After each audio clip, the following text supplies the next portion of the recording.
What's up, YouTube? Guy with the Bad Eye here again. This is my review on 2017 Beauty and the Beast. Now, before you ask why I chose to go see this movie, reason being is because the other movies that were showing would not have gone well with my schedule. It was the 29th, yes, it was Saturday, April 29th. And out of all the times, this one would work best. Plus, the Boss Baby looked stupid. There was another one I didn't know about, growing up, I don't know. The Circle, which looks good, but then timing, and there was also showing Logan. But aside from that, because I already saw Logan, and much as I want to go see it again, I can't make two reviews of the same movie. I feel like that'd be a little odd, even though a revisiting thing would be interesting. I plan on doing that soon. Anyway, though, so Beauty and the Beast worked the best of my time. And let me start off by saying that when I first heard about this movie, first hearing about the trailers or hearing that they were going to make a live-action Beauty and the Beast, I was like, oh, okay. I got a little bit excited when I heard Emma Watson was going to be, and I thought, like, okay, it's a good choice for her to play Belle. And I didn't really hear about anybody else who was in it. I heard of Josh Gad was going to play LeFleur, which I thought, okay, LeFleur was kind of annoying, so I thought, all right, Josh Gad's annoying too, so. No, okay, Josh Gad's fine, but just some of the movies I've seen him in the past, he was pretty annoying. Here, he wasn't. He was decent in this. Anyway, so I'm going to start out with the trailers. I didn't talk about trailers in the last video because I thought it would drag on. Anyway, so the first trailer was Diary of a Wimpy Kid, the remake. I'm going to say this looks horrible. I've seen the previous Diary of Wimpy Kids, and they're nothing to write home about, but they were fun. They were enjoyable for what they were. This, on the other hand, though, isn't. Sorry, spider. Don't spider.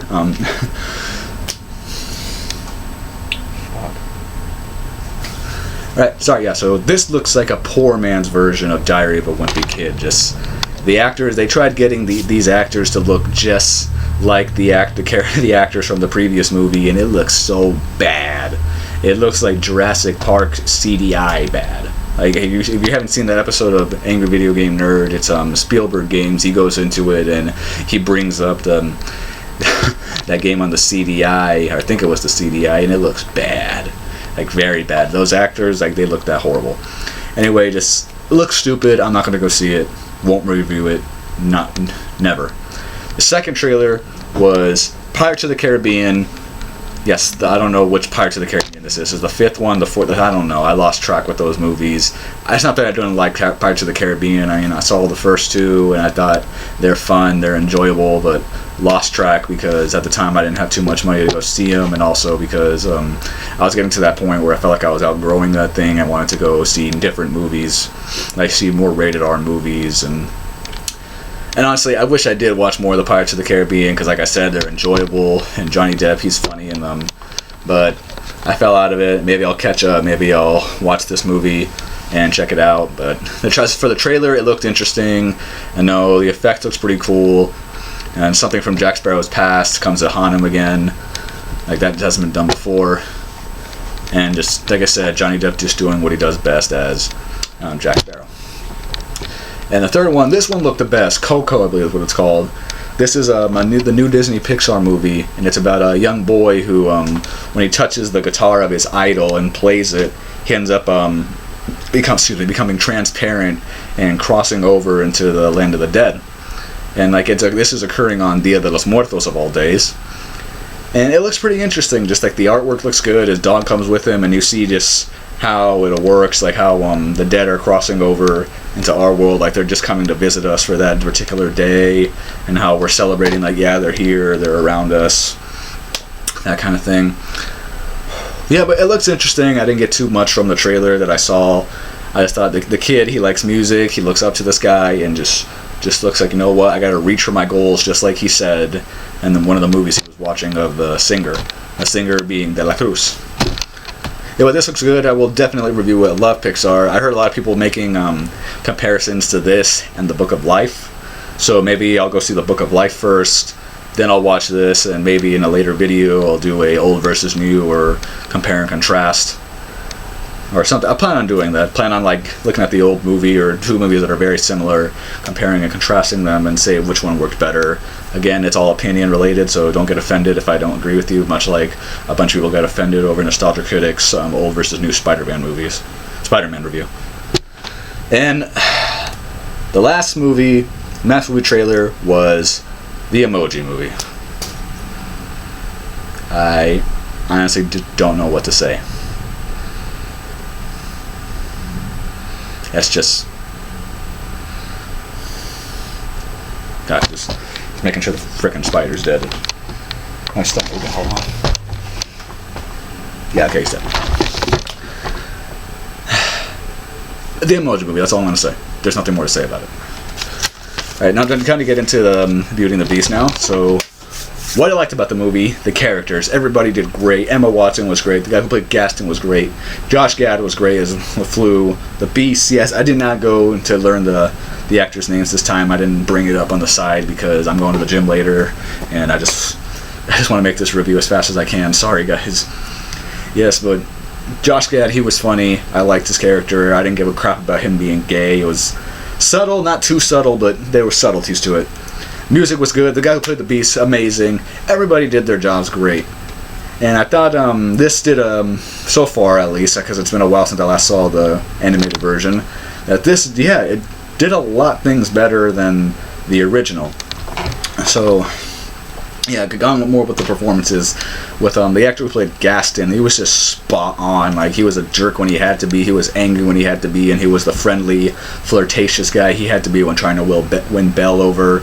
And there's a scene, sorry, spoilers, where when he sees the Beast in the mirror, like how he uses his power of like being the town hero to rally everybody up against the Beast, and they break out into a song, like lighting torches and everything, and to go take down this Beast. It was great. And there's another scene where he's in the bar and he's singing, LeFleur singing, everybody singing, just praising him, and it's done great.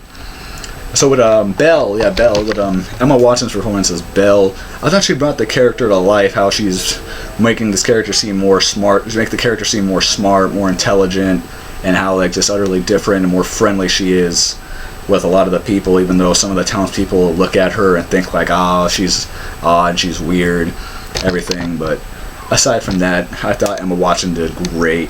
I mean, angry when she had to be, like with the Beast, compassionate when she had to be with the Beast.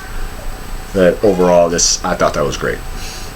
Now with the Beast, however, I thought it was CGI, but someone told me it was practical effects. I couldn't really tell. I didn't really care. I just thought, this guy's doing good. He had like the snarling tone, and he had to be, or the dark, brooding moments when, like with Belle's father, and having to deal with him, also being more sweet, more gentleman-like, showing the deeper human side to him.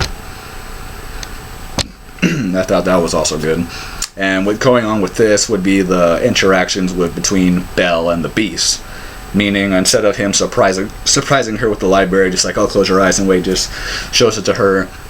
While he's recovering after the wolf attack, after saving her from the wolves, she's reading a book to him, and he starts quoting the book along with her. And she asks him, like, how do you know about this? And that's when he goes and shows her the library, and she's just all mystified by it, as in the animated one. And that's how they start talking. They start like talking about literature, what they both like in literature, their common interests, and starts unfolding. The relationship starts to like unfolding, and then started out rough and starts unfolding into this more nicer, friendlier, and you start to see the romance of starting to bloom. So I thought that was done just so much more better. The characters are much more there, and it does not feel rushed at all. Now the effects of this movie were spectacular. I honestly thought the objects, the furniture, when it was there, it was literally there, it was. Sorry, I'm getting ahead of myself. It was there. That they weren't just touching something that was computer generated. When the dad was touching the clock, he was he's touching an actual clock, and the chandelier. I feel like that thing's actually moving around. And don't get me wrong, there were moments when I could tell it was CGI and a little fake. But aside from that, that was good. Music. I don't want to give away too much about the music. The music's just great. The singers hit their notes. The actors hit their notes. It was good. On to the dislikes. There's not too many, but there still were some present. The tiny tad bit annoying moments here and there with the movie. Like, some of the moments had to be LeFleur and Gaston, meaning that LeFleur is just very obviously trying to get close to Gaston, and Gaston's just not even... Gaston, I can't know if I'm... Anyway, yeah, just Gaston's just not even picking up on it. It's very obvious, and it's like, come on, man, do it. Just freaking... do it. Did you not even seeing this? Your freaking sidekick or whatever is just hitting on you right now. He's trying to get in your pants, and you don't even realize that.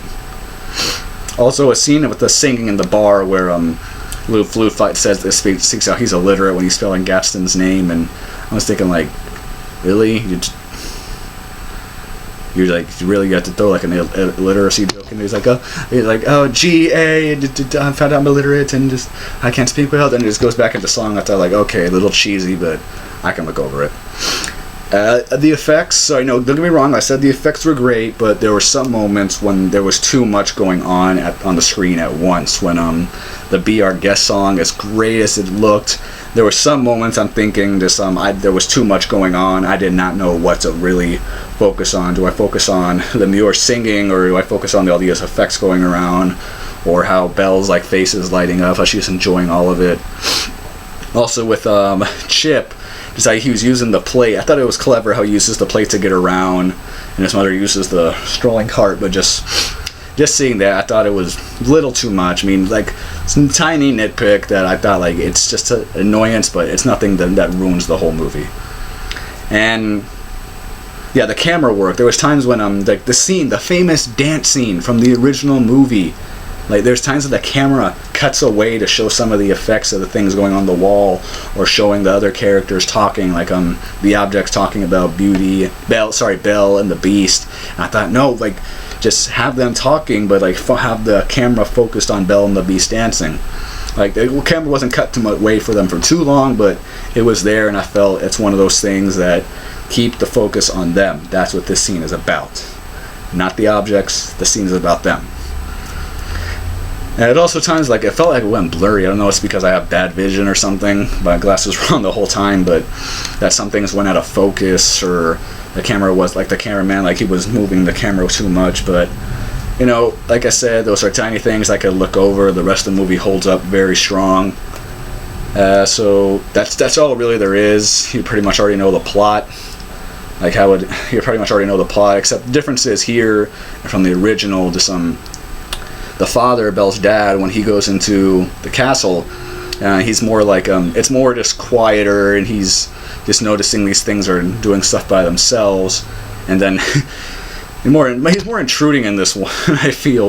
Yes, when he goes into the kitchen and sees like the food and drinks, like, oh, thank you, just starts eating all of it, and I'm thinking, like, oh man, really, just gonna start eating food?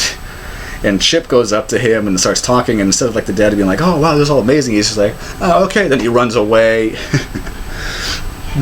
He runs away, and while he's running away and just in fear and everything, he sees Rose's book. She's like, oh, that's right, I gotta stop really quick to get Belle's rose. And I'm like, man, you were just freaking terrified a little bit ago. You're gonna freaking just stay to grab one rose. Also, I thought other things were done well too, like when the dad gets back to explain what happened with the Beast. Gaston is like cheerfully helping him at first, just to try to get Belle's hand in marriage, and he switches between this kind friendliness into the anger and desperation that feels like he's entitled to things because of who he is.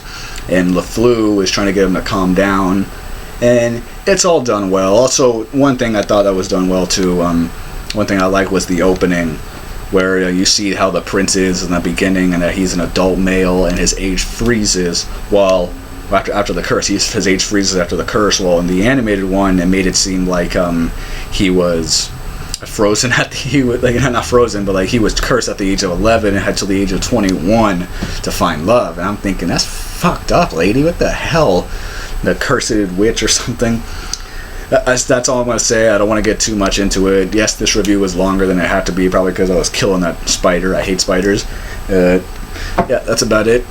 So thank you guys for watching the review. Again, leave comments on what I can do better next time. This is only my second video, and this one went longer than my original one.